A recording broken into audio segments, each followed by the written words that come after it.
Big Boss season 6 പുറത്തുള്ള 1-2 ഡിസ്കഷനിലേക്ക് വരികയാണെന്നുണ്ടെങ്കിൽ അതിൽ പ്രധാനപ്പെട്ടത് സീസൺ 6 എഡിറ്റിംഗ് ആണ്. സീസൺ 6 ലൈവ് എപ്പിസോഡ് കാര്യമായി തന്നെ എഡിറ്റിംഗ് നടത്തുന്നുണ്ട്. എഡിറ്റിംഗ് നടത്തും, അല്ലാതെ ഈ ഒരു പരിപാടി മുന്നോട്ട് കൊണ്ടുപോകാൻ പറ്റത്തില്ലല്ലോ. കാരണം ഇത്രയധികം ക്യാമറയിൽ നിന്ന് വരുന്ന ഫുട്ടേജാണ്. അൺവാണ്ടഡ് ഡിസ്കഷൻസ് ഇഷ്ടം പോലെ ഉണ്ടാവാറുണ്ട്. അതേപോലെ തന്നെ ഓക്വേർഡായിട്ടുള്ള പല സിറ്റുവേഷൻസും അവിടെ നടക്കാറുണ്ടാവും. കാരണം കണ്ടസ്റ്റൻസ് ഫുൾ ടൈം ആ ഒരു വീട്ടിലാണല്ലോ. അപ്പോൾ എഡിറ്റിംഗ് നടത്തണം. പിന്നെ ചില വർത്തമാനങ്ങൾ കമ്മ്യൂണിറ്റിക്ക് എഗൻസ്റ്റ് ആയിട്ടോ അല്ലെങ്കിൽ ഇവിടെയുള്ള ആളുകൾക്ക് എഗൻസ്റ്റ് ആയിട്ടോ അല്ലെങ്കിൽ പുറത്തുള്ള എന്തെങ്കിലും മെൻഷനിങ് ഒക്കെ വന്നു കഴിഞ്ഞാൽ അത് കട്ട് ചെയ്യണം. പക്ഷെ അതല്ലാത്ത ചില സംഗതികളുണ്ട്. ഇന്നലത്തെ നെക്സ്റ്റ് ടീമിൻ്റെ പെർഫോമൻസ് അത് എപ്പിസോഡിൽ നിന്ന് ഒഴിവാക്കി. അത് എപ്പിസോഡിൽ നിന്ന് ഒഴിവാക്കിയത് എന്തിനാണ് എന്നുള്ള കാര്യത്തിൽ ഒരു എക്സ്പ്ലനേഷനും നമുക്ക് യോജിക്കാൻ പറ്റുന്നത് തരാനുണ്ടാവില്ല. കാരണം കണ്ടസ്റ്റൻസിൻ്റെ മികച്ച പെർഫോമൻസ് എപ്പിസോഡിൽ നിന്ന് ഒഴിവാക്കി.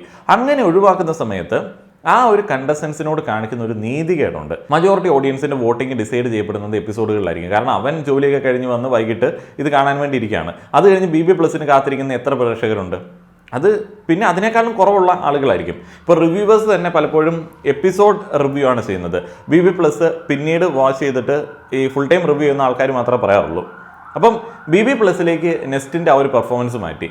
സിബിനെ പോലുള്ള ഒരു കണ്ടസ്റ്റന്റിന്, അൻസിബെ പോലുള്ള ഒരു കണ്ടസ്റ്റന്റിന്, ശ്രീധുവിനെ പോലുള്ള ഒരു കണ്ടസ്റ്റന്റിനൊക്കെ അങ്ങനെയുള്ള ആളുകളുടെ പെർഫോമൻസിനെ വിലയിരുത്താനായിട്ട് പ്രേക്ഷകന് കിട്ടുന്ന ഒരു അവസരമായിരുന്നു ഇന്നലെ. കാരണം ജാസ്മിൻ, ഗബ്രിയൊക്കെ മികച്ച പ്ലെയേഴ്സാണ്, വളരെ സ്ട്രോങ് ആയിട്ടുള്ള ഗെയിമേഴ്സാണ്.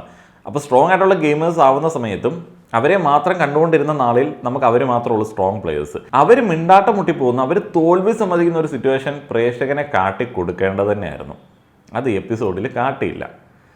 കാരണം ജാസ്മിനൊന്നും ഒന്നും മിണ്ടാനില്ല, പ്രൂവ് ചെയ്യപ്പെടുകയാണ്. സിബിൻ്റെ ഒരു ഒറ്റ ചോദ്യമാണ്. ഒറ്റ ചോദ്യം എന്ന് പറഞ്ഞു കഴിഞ്ഞാൽ നമ്മുടെ ഗബ്രി എന്തെങ്കിലും പറയാൻ വരുന്ന സമയത്ത് അത് അൺവാണ്ടഡ് ആണ് എന്നുണ്ടെങ്കിൽ വാ പൊത്തിപ്പിടിക്കാറുണ്ടല്ലോ ജാസ്മിൻ. വേറെ ഒരാളുടെ കാര്യത്തിലും ഇത് കണ്ടിട്ടില്ലേ എന്ന് ഗബ്രി ചോദിച്ച സമയത്ത് കണ്ടിട്ടില്ല എന്ന് പറയുന്നു. ഈ ഒരു സംസാരം മുറുകുന്ന സമയത്ത് മോഡറേറ്ററായിട്ട് മാറിയിരിക്കേണ്ട ജാസ്മിൻ കയറി ഇടപെടുകയും ഗബ്രിക്ക് വേണ്ടി വാദിക്കുകയും ചെയ്യുകയാണ്. സിബ് അപ്പം തന്നെ പറഞ്ഞു ഇത് പ്രൂവ് ആയല്ലോ എന്നുള്ളത്. അപ്പോൾ ഇതൊക്കെ പ്രേക്ഷകനെ കാണേണ്ടതുണ്ട്. അതേപോലെ ഗബ്രിയുടെ ആ ഒരു ഹോട്ട് സീറ്റിലെ പെർഫോമൻസ് ഗ്രൂപ്പിലുള്ള ആളുകൾ ശക്തമായിട്ട് എതിർക്കുന്നുണ്ട്. നീ അങ്ങനെ പറഞ്ഞത് ശരിയല്ല, നീ ഇങ്ങനെ പറഞ്ഞത് ശരിയായില്ല എന്ന് ശക്തമായിട്ട് അവർ എതിർക്കുന്നുണ്ട്. അതിനോടൊപ്പം അവരാണ് ഈ ഒരു ടാസ്കിൽ വിജയിച്ചത് എന്ന്, അവരാണ് ഈ ഒരു സെഷനിൽ വിജയിച്ചത് എന്ന് അർജുൻ വ്യക്തമായിട്ട് പറയുന്നതും നമ്മൾ ആ ഒരു പെർഫോമൻസിൽ കേട്ടതാണ്. ഇത്തരത്തിലുള്ളൊരു മെയിൻ സാധനം എപ്പിസോഡിൽ നിന്ന് കെട്ടാക്കിയിട്ട് നോറയൊക്കെ ഉൾപ്പെടുന്ന ടീമിൻ്റേത് ആഡ് ചെയ്തതിൻ്റെ യുക്തി എനിക്ക് മനസ്സിലാവുന്നില്ല. കാരണം അവർക്ക് പ്രത്യേകിച്ച് അതിനകത്ത് പിടിച്ചിരിക്കാൻ പറ്റില്ല.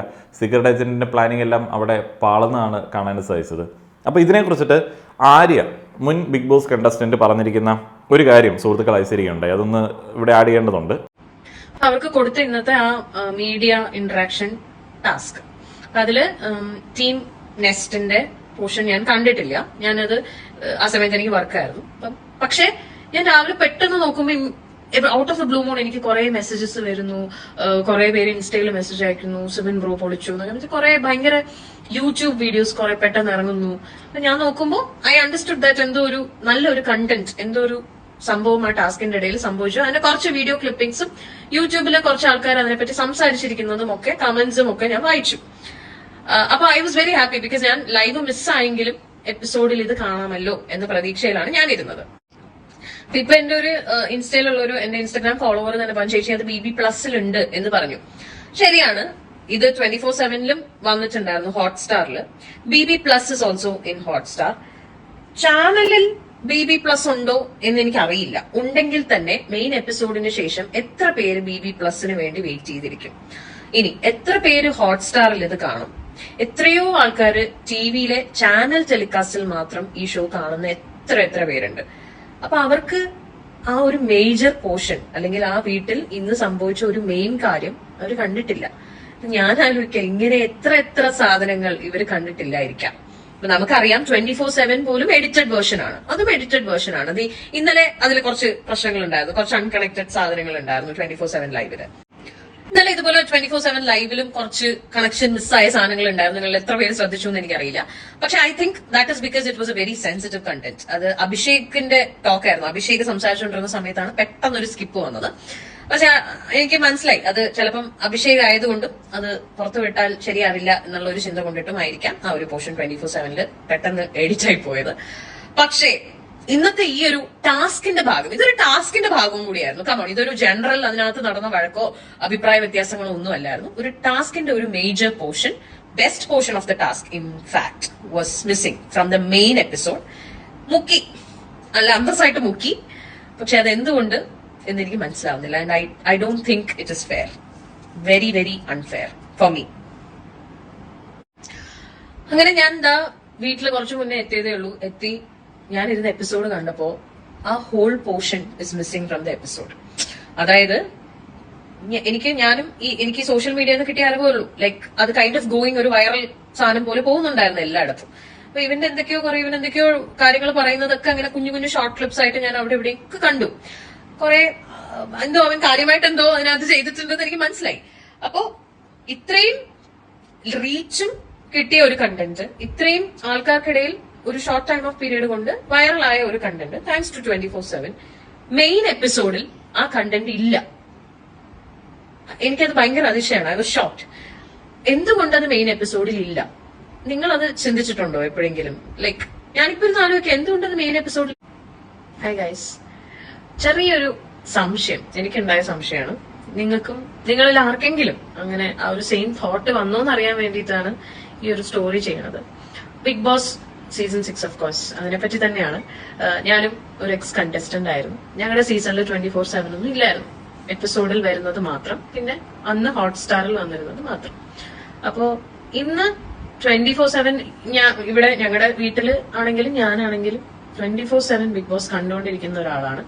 ഇന്ന് എനിക്ക് ഷൂട്ട് ഉണ്ടായിരുന്നു. അതിന്റെ ഇടയിൽ കിട്ടിയ ഗ്യാപ്പിലൊക്കെ ഞാൻ 24/7 കാണുന്നുണ്ടായിരുന്നു.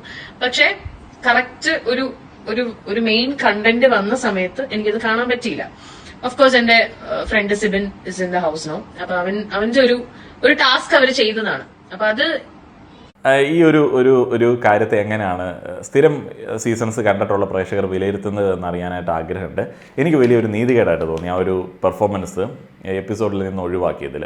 ഇനി രണ്ടാമത്തെ ഒരു കാര്യം, മറ്റേ അഭിജിത്ത് ശ്രീകുമാറിൻ്റെ ഒരു കേസാണ്. ഞാൻ പറഞ്ഞു, ഇത് കഴിഞ്ഞ ദിവസം തന്നെ നമ്മൾ നിർത്തേണ്ടതാണ്. കാരണം നമുക്ക് ഒരു കമൻറ്റ് കൊണ്ടുവന്ന് കാണിക്കുകയാണ്. ഇപ്പം മറ്റേ അഭിഷേക് ജയദീപ് അവനിട്ട കമൻ്റ് ആയിരിക്കും, നമുക്ക് ഉറപ്പുള്ള കേസൊന്നും അല്ലല്ലോ. അപ്പം ഇതിനു വേണ്ടി പ്രതികരിക്കാനായിട്ട് നമ്മളോട് പറയുകയാണ്. പ്രതികരിക്കാൻ നമ്മളോട് പറയുന്ന ആളുകളുടെ ഉദ്ദേശശുദ്ധിയൊന്നും നമുക്കറിയില്ല. കാരണം ഈ പ്രശ്നം പൊക്കിക്കൊണ്ട് വരുന്ന ആളുകളുടെ ഹിസ്റ്ററി, പാസ്റ്റ് അത്രയധികം പ്രോബ്ലമാറ്റിക് ആയിട്ടുള്ള രീതിയിലാണ്. എന്ന് പറഞ്ഞു കഴിഞ്ഞാൽ ഇതിനെക്കാട്ടിലും വൾഗറായിട്ടുള്ള, ഇതിനെക്കാട്ടിലും വൈകൃതമുള്ള സൈബർ അറ്റാക്ക് നടത്തുന്ന ടീമുകളുടെ ഭാഗമാണ് ഇവരൊക്കെ.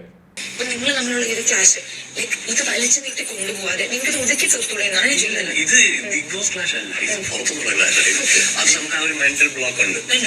അതുകൊണ്ട് എനിക്ക് അതാണ് ഞാൻ എല്ലാവരും വിളിക്കും, നിന്നോടാണ് വിടുന്നത്. ഇവിടെ ആരോടെ ഇവിടെ വന്ന ദിവസം തന്നെ എല്ലാവരും എനിക്ക് എതിരായ ആൾക്കാരാണ്. പക്ഷെ ഞാൻ എല്ലാവരും സംസാരിക്കുന്നില്ല, എല്ലാവരും ഫ്രണ്ട്. എനിക്ക് ഒരു കുഴപ്പമില്ല, നിങ്ങൾക്ക് എന്നോട് സ്നേഹത്തോട് സംസാരിച്ചെന്നോട് മിണ്ടണ്ടെങ്കിൽ മിണ്ടണ്ട, ആ ഒരു കൺസെപ്റ്റിലാണ് ഞാൻ പോകുന്നത്. പക്ഷെ ചിലരോട് എനിക്ക് മെന്റൽ ബ്ലോക്ക് ഉണ്ട്. അത് പുറത്തെ പല കാര്യങ്ങൾ പറഞ്ഞാൽ എനിക്ക് മെന്റൽ ബ്ലോക്ക് ഉണ്ട്. അത് മാറ്റാൻ എന്തായാലും എന്നെ കൊണ്ട് പറ്റില്ല.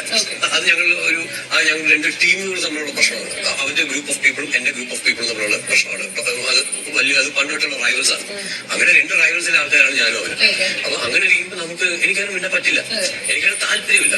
അപ്പോൾ ഇവരൊരു സാധനം പൊക്കിക്കൊണ്ട് വരുന്ന സമയത്ത് കണ്ണും പൂട്ടി ഒരുത്തനും വിശ്വസിക്കേണ്ട ആവശ്യമൊന്നുമില്ല. ഒരു കുട്ടിയും അച്ഛനും കൂടി ഇരിക്കുന്ന വീഡിയോയ്ക്ക് താഴെ വളരെ മോശമായിട്ടുള്ള ഒരു കമൻറ്റ് ഇട്ടു എന്നുള്ളതാണ് ആരോപണം. അപ്പോൾ ഈ കമൻറ്റ് ഇട്ടതുകൊണ്ട് എല്ലാവരും അയാൾക്കെതിരെ നിൽക്കണം, കമ്മ്യൂണിറ്റിക്കെതിരെ നിൽക്കണം എന്നുള്ളതാണ് ആഹ്വാനം.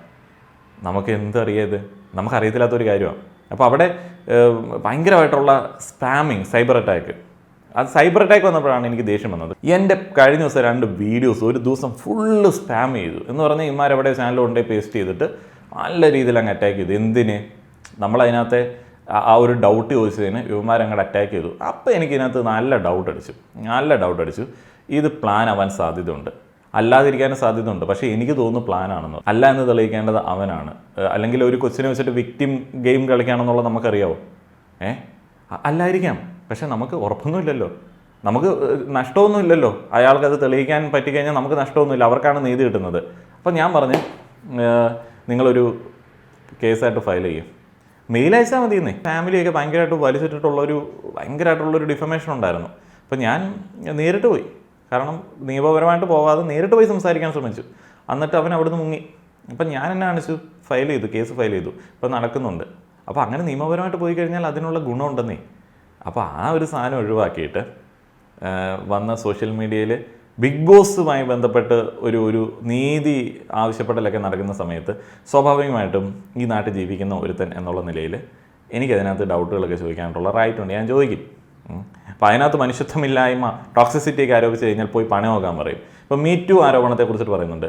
മീറ്റു ആരോപണത്തെ ആരാണ് സപ്പോർട്ട് ചെയ്യണത്? മീറ്റു ആരോപണം എന്ന് പറയുന്ന ആ ഒരു പരിപാടിയെ കുറിച്ചിട്ട് ഞാൻ ഒരു വീഡിയോ മെയിൻ ചാനലിൽ ഇട്ടിട്ടുണ്ട്. ഞാനൊന്നും ഒരു മീറ്റു ആരോപണത്തിൻ്റെ പുറകെ പോകാറില്ല. കാരണം ഒരാൾ ഒരു പേജിൽ വന്നിട്ട് ഒരു കാര്യം പറയുകയാണ്, ഇങ്ങനെ അങ്ങനെ ഒരു കാര്യം സംഭവിച്ചു. ഞാൻ എല്ലാ ആൾക്കാരും നിയമത്തിൻ്റെ വഴിയിൽ പ്രോത്സാഹിപ്പിക്കുന്ന ഒരു വ്യക്തിയാണ്. നിയമ സംവിധാനം പ്രോപ്പറായിട്ട് നടക്കുന്നില്ല എന്ന് പറഞ്ഞിട്ട് എല്ലാ ആൾക്കാരും സ്വന്തമായിട്ട് നിയമവും പോലീസും ഏറ്റെടുക്കാൻ തുടങ്ങിക്കഴിഞ്ഞാൽ എന്തൊരു ബുദ്ധിമുട്ടായിരിക്കും. അതുകൊണ്ട് അവിടെ പ്രോപ്പറായിട്ട് നടക്കുന്നില്ല എന്ന് വെച്ചിട്ട് അതിനെതിരെ വർത്തമാനം പറയാനായിട്ട് എന്നെ കിട്ടത്തില്ല. നിങ്ങൾ സോഷ്യൽ മീഡിയയിൽ കണ്ട അതിവൈകാരിക പ്രകടനത്തെ വൈകാരികമായിട്ട് നേരിട്ടില്ല, നിങ്ങളെന്തൊരു ക്രൂരനാണ് എന്നൊക്കെ ആൾക്കാർ എന്നോട് ചോദിച്ചു കഴിഞ്ഞാൽ ഞാനിവിടെ ആരുടെ സർട്ടിഫിക്കറ്റിന് വേണ്ടിയല്ല വർക്ക് ചെയ്യുന്നത്. പല കാര്യങ്ങളും ഇപ്പോൾ ബിഗ് ബോസ് ചെയ്യുന്നത് ഇപ്പം ആളുകളെ നന്നാക്കാൻ വേണ്ടിയാണോ ആണെന്ന് തോന്നുന്നുണ്ടോ? അല്ല, ഒരിക്കലുമല്ല.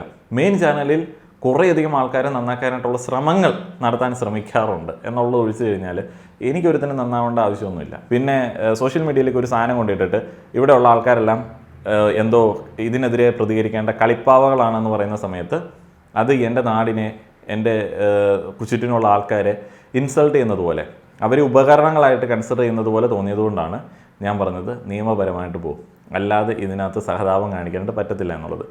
അപ്പോൾ അവർ ഒഫൻഡായി. എൻ്റെ ഫാമിലിയുടെ കാര്യം ഞാൻ നോക്കിക്കോളാം എന്ന് പറഞ്ഞു.